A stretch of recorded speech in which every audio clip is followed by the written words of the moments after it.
The Most Dangerous Game by Richard Connell. First published in 1924. Off there, to the right somewhere, is a large island, said Whitney. It's rather a mystery. What island is it? Rainsford asked.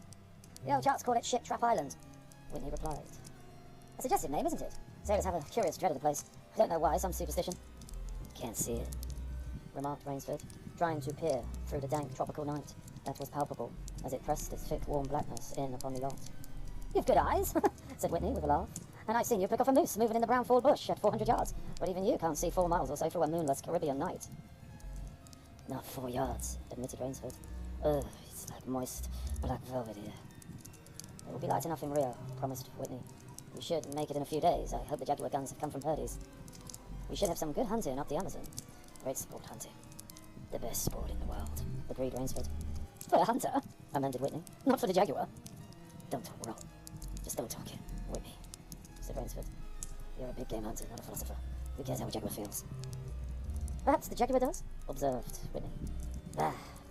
They've no understanding. Even so, I rather think they understand one thing, fear, the fear of pain and the fear of death. Nonsense. Laughed Rainsford. This hot weather's making you soft, Whitney. Be a realist. The world is made up of 2 classes, the hunters and the hunties. Luckily you and I are hunters. Do you think we're past that damn island yet? I can't tell in the dark, you know. I hope so. Why? Asked Rainsford. Well, the place has a bit of a reputation, a bad one. Is it cannibals? Suggested Rainsford. Oh, hardly, oh boy. Even cannibals wouldn't deliver such a godforsaken place. But it's gotten into sailor law somehow. Didn't you notice? That the crew's nerves seemed a bit jumpy today? They were a bit strange, now you mention it. Even Captain Nielsen. Yes, even that tough-minded old Swede. We'd go up to the devil himself and ask him for a light, that one. Those fishy blue eyes held a look I never saw there before. All I could get out of him was, this place had an evil name among seafaring men, sir. Then he said to me very gravely, all of a sudden, don't you feel anything? As if the air about me and him was actually poisonous or something. I don't know. Now, to be honest, old boy, you mustn't laugh when I tell you this one. I did feel something like a sudden chill back then. There was no breeze, the sea was as flat as a plate glass window. We were drawing near the island then, weren't we? What I felt was maybe some kind of mental chill? Sort of sudden dread, you know? Pure imagination, said Rainsford. One superstitious sailor contained the whole ship's company with his fear. Maybe, but sometimes I think sailors have an extra sense, you know? Some sort of intuition that tells them when they're in terrible danger, you know? Sometimes I think evil is a tangible thing with wavelengths. Hate to go all physical, but, you know, like sound and light waves have. An evil place can, so to speak, broadcast vibrations of evil, can't it? Can't it? Anyhow, I'm glad we're getting out of this damn zone.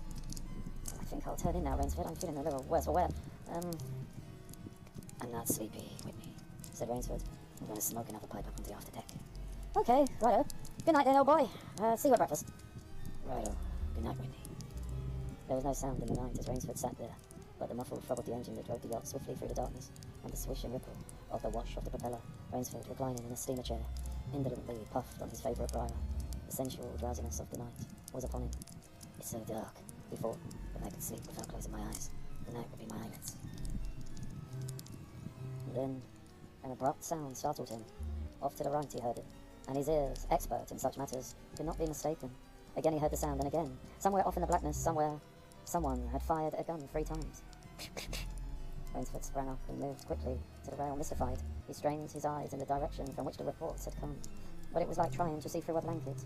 He leapt upon the rail, and balanced himself there to get greater elevation. His pipe, striking a rope, was not from his mouthful. He lunged for it. A short, hoarse cry came from his lips. Oh! As he realised he had reached too far, and had lost his balance. The cry was pinched off short as the blood-warm waters of the Caribbean Sea doused over his head. Ah! He struggled up to the surface and tried to cry out, Whitney! But the wash from the speeding yacht slapped him in the face, and the salt water in his open mouth made him gag and strangle.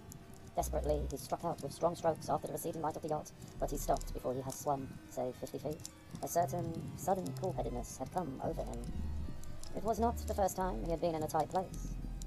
There was a chance that his cries could be heard by someone aboard the yacht, Whitney, but that chance was slender, and grew more slender now as the yacht raced on. He wrestled himself out of his clothes and shouted with all his power, Whitney! The lights of the yacht became faint, and ever-vanishing fireflies. Then they were blotted out entirely by the night. Rainsford remembered the shots. They had come from the right, and doggedly he swam in that direction, swimming with slow, deliberate strokes, conserving his energy. For a seemingly endless time he fought the sea. He began to count his strokes. He could do possibly 100 more, and then Rainsford heard a sound. It came out of the darkness, a high screaming sound. The sound of an animal, perhaps, in an extremity of anguish. And yes, terror. He did not recognize the animal at all. He did not try to, anyway. With fresh vitality, he swam towards that sound. He heard it again, then it was cut short by another noise. Crisp, staccato. Pistol shell, muttered Rainsford, swimming on. 10 minutes of determined effort brought another sound to his ears. The most welcome he had ever heard, the muttering and growling of the sea breaking on a rocky shore. He was almost on the rocks before he saw them. On a night less calm, he would have been shattered against them, for sure. With his remaining strength, he dragged himself up from the swirling waters. Jagged crags appeared to jut up into the opaqueness. He forced himself upward, hand over hand. Gasping, his hands raw, he reached a flat place at the top. Dense jungle came down to the very edge of the cliffs. What perils that tangle of trees and underbrush might hold for him did not concern Rainsford just then. All he knew was that he was safe, at last, from his enemy, the sea, and that utter weariness was upon him. He flung himself down at the jungle edge and tumbled headlong into the deepest sleep of his life. When he opened his eyes, he knew from the position of the sun that it was late in the afternoon. Sleep had given him new vigor. A sharp hunger was picking at him. He looked about him almost cheerfully. Where there are pistol shots, there are men. Where there are men, there is food. He fought, but what kind of men, he wondered, in so forbidden a place. An unbroken front of snarled and ragged jungle fringed the shore. He saw no sign of a trail through the closely knit web of weeds and trees. It was easier to go along the shore, and Rainsford floundered along by the water, not far from where he landed. He stopped. Some wounded thing by the evidence. A large animal had thrashed about in the underbush. The jungle weeds were crushed down, and the moss was lacerated. One patch of weeds was stained crimson. Crimson! A small, glittering object not far away caught Rainsford's eye, and he picked it up. It was an empty cartridge. A .22, he remarked. That's odd. It must have been a fairly large animal, too. The hunter had his nerve with him to tackle it with a light gun. It's clearly that the brute put up a fight. I suppose the first 3 shots I heard were when the hunter flushed his quarry and wounded it. The last shot was when he trailed it here and finished it. He examined the ground closely and found what he had hoped to find, the print of hunting boots. They pointed along the cliff in the direction he had been going. Eagerly, he hurried along, now slipping on a rotten log or a loose stone, but making headway. Night was beginning to settle down on the little island. Bleak darkness was blacking out the sea and jungle when Rainsford sighted the lights. He came upon them as he turned a crook in the coastline, and his first thought was that he had come upon a village, for there were many lights. But as he forged along, he saw to his great astonishment that all the lights were in one enormous building, a lofty structure with pointed towers plunging upward into the gloom. His eyes made out the shadowy outlines of a palatial chateau. It was set on a high bluff, and on all 3 sides of it cliffs dived down to where the sea licked greedy lips in the shadows. I should say on 3 sides, not on all 3 sides, never mind. Mirage, thought Rainsford. But it was no mirage, he found, when he opened the tall spiked iron gate. The stone steps were real enough. The massive door was a leering gargoyle for a knocker. Yes, the massive door was real enough. Yet above it all hung an air of unreality. He lifted the knocker and it creaked up stiffly, as if it had never before been used. He let it fall, and it startled him with its booming loudness. He thought. He heard steps within. The door remained closed. Again, Rainsford lifted the heavy knocker and let it fall. The door opened as suddenly as if it were on a spring, and Rainsford stood blinking in the river of glaring light that poured out. The first thing Rainsford's eyes discerned was the largest man Rainsford had ever seen, a gigantic creature, solidly made and black-bearded to the waist. In his hand, the man held a long-barreled revolver and was pointing it straight at Rainsford's heart. Out of the snarl of beard, 2 small beady eyes regarded Rainsford. Don't be alarmed, said Rainsford, with a smile which he hoped was disarming. I'm no robber, I fell off a yacht. My name is Sanger Rainsford of New York City. The menacing look in the eyes did not change, the revolver pointing as rigidly as if the giant were a statue. He gave no sign that he understood Rainsford's words, or that he had even heard him. Or then, he was dressed in uniform. A black uniform trimmed with grey. Astrakhan. I'm Sanger Rainsford of New York. Rainsford began again. I fell off a yacht and I'm hungry, man. The man's only answer was to raise with his thumb the hammer of his revolver. Then Rainsford saw the man's free hand go to his forehead in a military salute all of a sudden, and he saw him click his heels together and stand at attention. Another man now was coming down the broad marble stairs, an erect, slender man in evening clothes, or attire. He advanced to Rainsford and held out his hand. In a cultivated voice marked by a slight accent that gave it added precision and deliberateness, he said, "It is a very great pleasure and honor to welcome Mr. Sanger Rainsford, the celebrated hunter, to my home." Automatically, Rainsford shook the man's hand. "I've read your book about hunting snow leopards in Tibet, you see," explained the man. "I am General Zaroff." Rainsford's first impression was that the man was singularly handsome. His second was that there was an original, almost bizarre quality about the general's face. He was a tall man past middle age, for his hair was a vivid white, but his thick eyebrows and pointed military moustache were as black as the night from which Rainsford had come. His eyes, too, were black and very bright, or dark bright, or whatever that means. He had high cheekbones, a sharp-cut nose, a spare, dark face, the face of a man used to giving orders, the face of an aristocrat. Yes. Turning to the giant in uniform, the general made a sign. The giant put away his pistol, saluted, withdrew. "Ivan is an incredibly strong fellow," remarked the general. "But alas, he has the misfortune to be deaf and dumb, but not blind. A simple fellow, but I'm afraid, like all his race, a bit of a savage." "Is he Russian?" "He is indeed a Cossack," said the general, and his smile showed red lips and pointed teeth. "So am I." Come, he said. "We shouldn't be chatting here. We can talk later. Now you want clothes, food, rest, yes? You shall have them all. This is a most restful spot." Ivan had reappeared, and the general spoke to him with lips that moved, but gave forth no sound. Lip reading? "Look, just follow Ivan, if you please, Mr. Rainsford," said the general. "I was about to have dinner when you came. I'll wait for you now. You'll find that my clothes will fit you perfectly, I think." It was to a huge, beam-ceilinged bedroom with a canopy bed big enough for 6 men that Rainsford followed the silent giant. Ivan laid out an evening suit, perhaps a tuxedo, and Rainsford, as he put it on, noticed that it came from a London tailor who ordinarily cut and sewed for none below the rank of duke. The dining room to which Ivan conducted him was in many ways remarkable. There was a medieval magnificence about it. It suggested a baronial hall of feudal times, with its oaken panels, its high ceiling, its vast refectory tables, where 20 men could sit down to eat any time. About the hall were mounted heads of many, many animals: lions, tigers, elephants, moose, bears. Larger or more perfect specimens Rainsford had never seen. At the great table, the general was sitting alone. "You'll have a cocktail, Mr. Rainsford," he suggested. The cocktail was surpassingly good, and Rainsford noted the table appointments were of the finest. The linen, the crystal, the silver, the china. They were eating the soup, borscht, the rich red soup with whipped cream so dear to Russian palates. Half apologetically, General Zaroff said, "We do our best to preserve the amenities of civilization here. Please forgive any lapses. We are well off the beaten track, you know. Do you think the champagne has suffered from its long ocean trip?" "Not in the least," declared Rainsford. He was finding the general a most thoughtful and affable host, a true cosmopolite. But there was one small trait of the general's that made Rainsford rather uncomfortable. Whenever he looked up from his plate, he found the general studying him, appraising him narrowly, perhaps. "Perhaps," said General Zaroff, "you were surprised that I recognized your name. You see, I read all books on hunting published in England. In English, French, in France, and obviously in Russian in Russia. I have but one passion in my life, you know, Mr. Rainsford, and it is the hunt." "Yeah, that's nice. You have some wonderful heads here, you know," said Rainsford as he ate a particularly well-cooked filet mignon. "Mignon? That Cape Buffalo is the largest I ever saw." "Oh, that fellow, yes, he was a monster."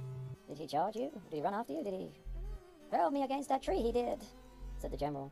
"Fractured my skull, look. But I got that son of a gun, that brute, right between the eye, and I got my sword into his heart." "I've always thought," said Rainsford, "that the Cape Buffalo is the most dangerous of all big game." For a moment, the general did not reply. He was smiling his curious red-lipped smile. Then he said slowly, "No, you are wrong, sir. The Cape Buffalo is not the most dangerous big game." He sipped his wine. "Here in my preserve on this island," he said in the same slow tone, "I hunt the more dangerous game." Rainsford expressed his surprise. "Is there big game on this island?" The general nodded. "The biggest." "Really?" "Oh, it isn't here naturally, of course. I have to stock the island up." "What have you imported, General?" Rainsford asked. "Tigers?" The General smiled. No, no, no, no, he said. Hunting tigers ceased to interest me some years ago. I exhausted their possibilities, you see. No thrill left in tigers, no real danger, you know. I live for danger, Mr. Rainsford. The General took from his pocket a gold cigarette case and offered his guest a long black cigarette with a silver tip. It was perfumed and gave off a smell like incense. We will have some capital hunting, you and I, said the General. I shall be most glad to have your society, sir. But what game? Began Rainsford. I'll tell you, said the General. You would be much amused, I know. I think I may say in all modesty that I have done a rare thing. I have invented a new sensation. May I pour you another glass of port? Oh, thank you, General. The General filled both glasses and said, Gods make some people poets. Some he makes kings, some beggars. Me he made, well, a hunter. My hand was made for the trigger, my father said. He was a very rich man with a quarter of a million acres in the Crimea. And he was an ardent sportsman, you know. When I was only 5 years old, he gave me a little gun, specially made in Moscow for me, to shoot sparrows with it. When I shot some of his prize turkeys with it, he did not punish me at all. He complimented me for my marksmanship. I killed my first bear in the Caucasus when I was 10, you know. Yeah, up in those mountains. My whole life has been one prolonged hunt. I went into the army. It was expected of noblemen's sons. And for a time commanded a division of Cossack cavalry, but my real interest was always the hunt. I have hunted every kind of game in every land, you know. It would be impossible for me to tell you how many animals I have actually killed. The General puffed at his cigarette. After the debacle in Russia, I left the country, for it was imprudent for an officer of the Tsar to stay there any longer. Many noble Russians lost everything. I luckily had invested heavily in American security, so I never, well, shall have to open a damn tea room in Monte Carlo or drive a blooming taxi. In Paris, naturally, I continue to hunt. Grizzlies in your Rockies, crocodiles in the Ganges, rhinoceroses in East Africa. It was in Africa, incidentally, that the cave buffalo hit me and laid me up for 6 or so months. As soon as I recovered, I started again for the Amazon to hunt jaguars, for I had heard that they were unusually cunning. They weren't. The Cossack sighed. They were no match at all for a hunter with his wits about him and a rather high-powered rifle. I was bitterly disappointed. I was lying in my tent with a splitting headache one night when a terrible thought pushed its way into my mind. Hunting was beginning to bore me, and hunting, remember, had been my life. I have heard that in America, businessmen often go to pieces when they give up the business that has been their life. Is that so? Yes, that's so, said Rainsford. The General smiled. I had no wish to go to pieces, he said. I must do something. Now, mine is an analytical mind, Mr. Rainsford. Doubtless, that is why I enjoy the problems or challenges of the chase. No doubt, General Zara. So, continued the General, I ask myself, why the hunt no longer fascinated me? You are much younger than I am, Mr. Rainsford, and have not hunted as much. But you perhaps can guess the answer. What was it? Simply this, my boy. Hunting had ceased to be what you call a sporting proposition anymore. It had become too easy. I always got my quarry, always. There is no greater bore than perfection, you'd agree. The General lit a fresh cigarette. No animal had a chance with me anymore. That is no boast. I'm not being big-headed. It's just purely mathematically certain. It is just a logical certainty. The animal had nothing but his legs and his instinct to protect himself. Instinct is no match for reason, logic, rationale, and cool-headedness, of course. When I thought of this, it was a tragic moment for me, I can tell you, son. Rainsford leaned across the table, absorbed in what his host was saying. So, it came to me as an inspiration what I must do. The General went on. And that was? The General smiled. And that was? God damn it. The quiet smile of one who has faced an obstacle and surmounted it with success. I had to invent a new animal to hunt, of course, he said. A new animal? You're joking. Not at all, said the General. I never joke about hunting. I needed a new animal. I found one, so I bought this island, built this house, and here I do my hunting. The island is perfect for my purposes and very private.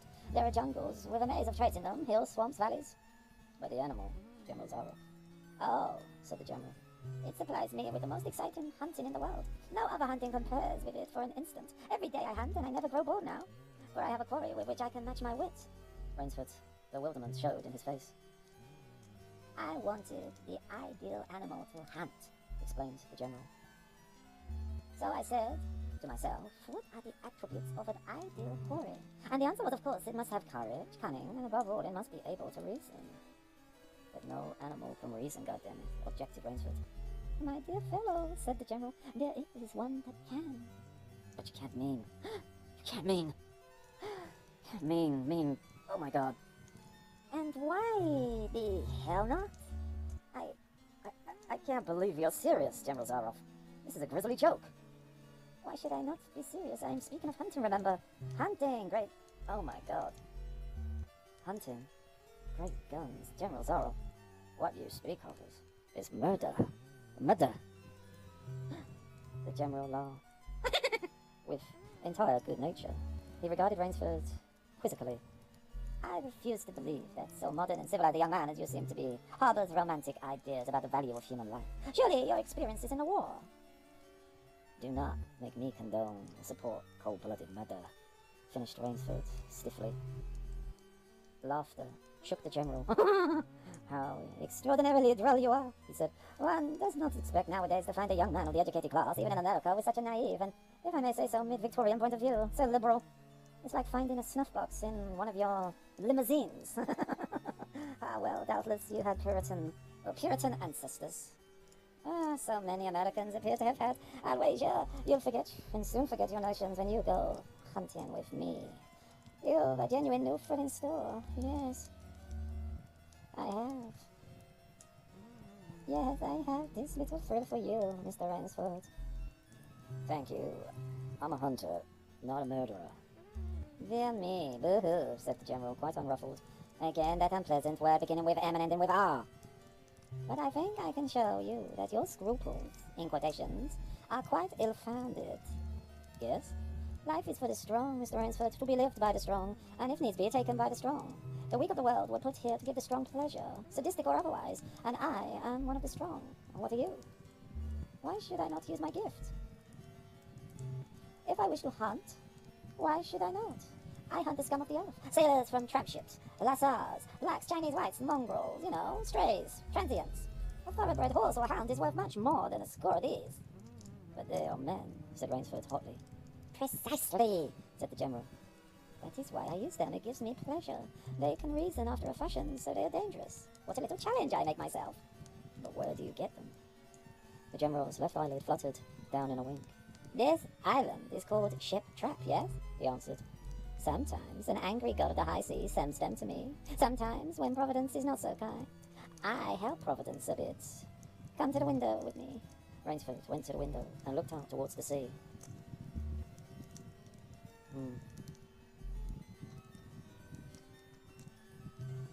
Watch! Out there, look! Exclaimed the General, pointing into the night. Rainsford's eyes saw only blackness, and then, as the General pressed a little button, far out to sea, Rainsford saw the flash of lights all of a sudden. The General chuckled. They indicate the channel, no? He said. Where there's none. Giant rocks with razor edges crouch like a sea monster with wide open jaws. And guess what happens next? They can crush a ship as easily as I crush this nut. He dropped a walnut on the hardwood floor and brought his heel grinding down on it. Oh, yes, he said casually, as if in answer to a question. I have electricity. We try to be civilized here. Civilized? Then you shoot down men? A trace of anger was in the General's black eyes, but it was there for but a second, and he said, in his most pleasant manner, Dear me, what a righteous young man you are. I assure you I do not do the thing you suggest. That would be barbarous. I treat these visitors with every consideration. They get plenty of good food and exercise. They get into splendid physical condition. You shall see for yourself tomorrow. What do you mean? We'll visit my training school, smiled the General. It's in the cellar. I have about a dozen pupils down there right now. They're from the Spanish bark, San Luca. They had the bad luck to go on the rocks out there. A very inferior lot, I regret to say. Poor specimens, and more accustomed to the deck than to the jungle. He raised his hand, and Ivan, who served as waiter, brought thick Turkish coffee. Rainsford, with an effort, held his tongue in cheek. It's a game, you'll see, pursuit, the General blandly. I suggest to one of them that we go hunting. I give him a supply of food and an excellent hunting knife. I give him 3 hours start. I am to follow, armed only with a pistol of the smallest caliber and range. If my quarry eludes me for 3 whole days, he wins the game. If I find him, the General smiled, he loses. Suppose he refuses to be hunted. Oh, said the General. I give him his option, of course. He need not play the game if he doesn't wish to. If he does not wish to hunt, I turn him over to Ivan. Ivan once had the honor of serving an official nauta to the great White Tsar. And he has his own ideas of sport too. Invariably, Mr. Rainsford, invariably they choose to hunt when they hear all about what Ivan is capable of. And if they win? The smile on the General's face widened. To date, I'm not being big-headed, I have not lost, he said. Then he added hastily, I don't wish you to think me a braggart, Mr. Rainsford. Many of them afford only the most elementary sort of problem. Occasionally I strike a tartar. One almost did beat me. I eventually had to use the dogs, though. The dogs? This way, please, I'll show you. The General steered Rainsford to a window. The lights from the windows sent a flicker and illumination that made grotesque patterns on the courtyard below, and Rainsford could see moving about there a dozen or so huge black shapes. As they turned toward him, their eyes glittered greenly. A rather good lot, I think, observed the General. They are let out at 7 every night. If anyone should try to get into my house or out of it, something extremely regrettable would occur to him. He hummed a snatch of song from the Follies' Bergerie. And now, said the General, I want to show you my new collection of heads. Will you come with me to the library? I hope, said Rainsford, that you will excuse me tonight. General Zaroff, I'm feeling not my fullest. I'm really not feeling well. Ah, indeed, the General inquired, solicitously. Well, I suppose that's only natural after your long swim. You need a good restful night's sleep. Tomorrow you'll feel like a new man. I'll wager that. Then we'll hunt, eh? I've one rather promising prospect. Rainsford was hurrying from the room. Sorry, you can't... No, Yes, I'm sorry you can't go with me tonight, called the General. I expect Rather's fair sport.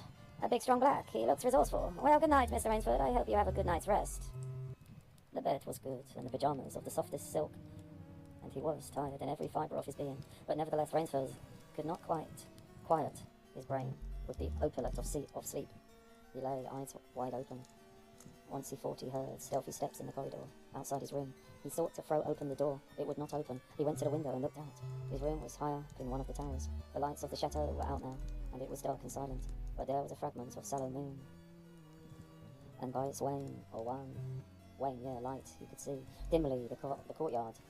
There, weaving in and out in the pattern of shadow, were black, noiseless forms. The hounds heard him at the window and looked up, expectantly with their green eyes. Rainsford went back to the bed and lay down again. By many methods he tried to put himself to sleep. He had achieved a doze, when, just as morning began to come, he heard, far off in the jungle, the faint report of a pistol. General Zaroff did not appear until luncheon. He was dressed faultlessly in the tweeds of a country squire. He was solicitous, or is it solicitous, about the state of Rainsford's health. As for me, sighed the General, I do not feel so well. I am worried, Mr. Rainsford. Last night I detected traces of my old complaint. To Rainsford's questioning glance, the General said, Ennui boredom. Then, taking a second helping of crêpe Suzette, the General explained, the hunting was not good last night. The fellow lost his head. He made a straight trail that offered no problems at all. That's the problem with these sailors. They have dull brains to begin with, and they do not know how to get about in the woods. They do excessively stupid and obvious things. It's most annoying. Will you have another glass of Chablis? I don't know. Is it Chambis? Bliss? Chablis? Chablis? I don't know. Mr. Rainsford, shut up trying to pronounce it and just drink. General, said Rainsford firmly, I wish to leave this island at once. The General raised his thickets of eyebrows. He seemed hurt. But dear fellow, the General protested, you've only just come. You've had no hunting. I wish to go today, man, said Rainsford. He saw the dead, black eyes of the General upon him, studying him. General Zaroff's face suddenly brightened. He filled Rainsford's glass with venerable Chablis? I don't know. Chablis? From a dusty bottle. Tonight, said the General, we will hunt, you and I. Rainsford shook his head. No, General, he said, I will not hunt. The General shrugged his shoulders and delicately ate a hothouse grape. As you wish, my friend, he said. The choice rests entirely with you, but may I not venture to suggest that you will find my idea of sport more diverting than Ivan's. He nodded towards the corner to where the giant stood, scowling, his thick arms crossed on his hogshead of chest. You don't mean, cried Rainsford. My dear fellow, said the General, have I not told you I always mean what I say about hunting? This is really an inspiration. I drink to a foe man worthy of my steel at long last. The General raised his glass, but Rainsford sat staring at him. You'll definitely find this game worth playing, the General said enthusiastically. Your brain pitted against mine, Your woodcraft against mine. Your strength and stamina against mine. Outdoor chess, if you like. And the stake is not without value, eh? And if I win, goddammit, began Rainsford huskily, I'll cheerfully acknowledge myself in defeat if I do not find you by midnight of the third day, said General Zaroff. My sloop will place you on the mainland, near a town. The general read what Rainsford was thinking. "Oh, you can trust me," said the Cossack. "I will give you my word as a gentleman and a sportsman. Of course, you in turn must agree to say nothing of your visit here." "I'll agree to nothing of the kind," said Rainsford. Oh, said the general. "In that case, but why discuss that now? 3 days hence, we can discuss it over a bottle of Veuve Clicquot? I don't know. Veuve Clicquot, I think. Unless the general sipped his wine. I think it's Veuve Clicquot. Clicquot? I don't know. Veuve Clicquot. Veuve Clock. Something like that. Anyway, then a business-like air animated him. "Ivan," he said to Rainsford.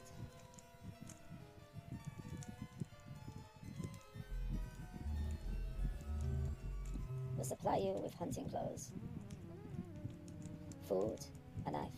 I suggest you wear moccasins. They leave a poorer trail. I suggest, too, that you avoid the big swamp in the southeast corner of the island. Call it Death Swamp.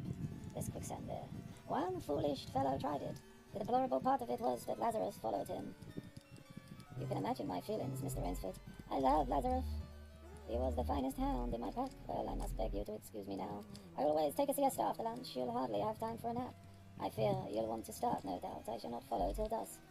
Hunting at night is so much more exciting than by day, don't you think? Au revoir, Mr. Rainsford. Au revoir. General Zara, with a deep, hurtly bow, strolled from the room. From another door came Ivan. Under one arm he carried khaki hunting clothes, a haversack of food, a leather sheath containing a long-bladed hunting knife. His right hand rested on a cocked revolver thrust in the crimson sash about his waist. Rainsford had fought his way through the bush for 2 hours. "I must keep my nerve. I must keep my nerve," he said through tight teeth. He had not been entirely clear-headed when the chateau gate snapped shut behind him. His whole idea at first was to put distance between himself and General Zaroff, and to this end he had plunged along, spurred on by the sharp rowers of something very like panic. Now he had got a grip on himself, had stopped, and was taking stock of himself and the situation. He saw that straight flight was futile. Inevitably it would bring him face to face with the sea. He was in a pitcher with a frame of water, and his operations clearly must take place within that frame. "I'll give him a trail to follow, all right," muttered Rainsford, and he struck off from the rude path he had been following into the trackless wilderness. He executed a series of intricate loops. He doubled on his trail again and again, recalling all the lore of the fox hunt and all the dodges of the fox. Night found him leg-weary, his hands and face lashed by the branches on a thickly wooded ridge. He knew it would be insane to blunder on through the dark, even if he had the strength. His need for rest was imperative, and he thought, "I have played the fox, now I must play the cat of the fable." A big tree with a thick trunk and outspread branches was nearby, and taking care to leave not the slightest mark. Yes. He climbed up into the crotch, and stretching out on one of the broad limbs after a fashion rested. Rest brought him new confidence, and almost a feeling of security. Even so zealous a hunter as General Zaroff could not trace him there. He told himself. Only the devil himself could follow that complicated trail through the jungle after dark. But perhaps the general was a devil. An apprehensive night crawled slowly by like a wounded snake, and sleep did not visit Rainsford, although the silence of a dead world was on the jungle. Toward morning, when a dingy grey was varnishing the sky, the cry of some startled bird focused Rainsford's attention in that direction. Something was coming through the bush, coming slowly, carefully, coming by the same winding way Rainsford had come. He flattened himself down on the limb, and through a screen of leaves, almost as thick as tapestry, he watched. That which was approaching was a man. It was General Zaroff. He made his way along with his eyes fixed in utmost concentration on the ground before him. He paused, almost beneath the tree, dropped to his knees, and studied the ground. Rainsford's impulse was to hurl himself down like a panther, but he saw that the general's right hand held something metallic, a small automatic pistol. The hunter shook his head several times, as if he were puzzled. Then he straightened up and took from his case one of his black cigarettes. Its pungent, incense-like smoke floated up to Rainsford's nostrils. Rainsford held his breath. The general's eyes had left the ground and were travelling inch by inch up the tree. Rainsford froze there, every muscle tensed for a spring. But the sharp eyes of the hunter stopped before they reached the limb where Rainsford lay. A smile spread over his brown face. Very deliberately he blew a smoke ring